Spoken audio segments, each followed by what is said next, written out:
তো ফুলমতির মাও কি হয়েছে? বেলাই গেল গা, বললাম একটু বাজারে যাই। বাজারে তো যাই, বেজে ব্যাগ নাও, ধরো ওকে। ব্যাগ তো পয়সাও তো কম বুঝছাও।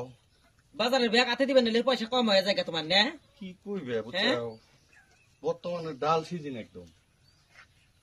বিয়ার বেলায় তো আমার সময় ডাল সিজন বাবু নাই, বিয়া তো হলে সিজন তো যাই হোক, তোমার কি জ্ঞান অনেক বকো। ধরো এই যে শুনো, আলু পটল ঝিঙ্গা, আলু পটল ঝিঙ্গা, মরিচ, তেল, লবণ, মানে যত ই লাগে সব নিয়ে আইবে।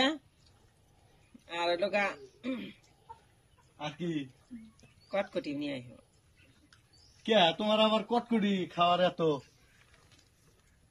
যা বাসা সাথে মানুষ। ও বউ কথা কও, কি কবে হব তোমার বাপ? হাই! আমার বাপকে নিগে পুলাহানের বাপ না? ও থুকি কবে হব পোলার বাপ, আমার কানে কয়া দাও।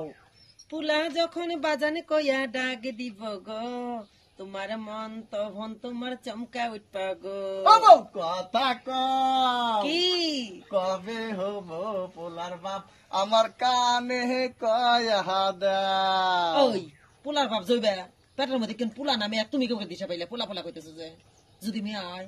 আগেও তো ফুলমতি হইলো। কোয়া যায় না, তখন তিনটা করে হয়। যখন মানুষের মেয়ে আবার নয় তিনটা হয়, পোলা আবার নাহলে তিনটা হয়। তিনটা হওয়ার পরে এতক্ষণে তুমি কি কইতে চাও? যা কই তাই কও করো, নরম করে কথা বলি তো হরি। পটকটি বাজার নিয়ে আইবে, আর বাজার কাট তাড়াতাড়ি নিয়ে আইবে, যাও। দিনকাল ভালো না, মেয়ে গাবো কিন্তু রান্না বসামু, যাও।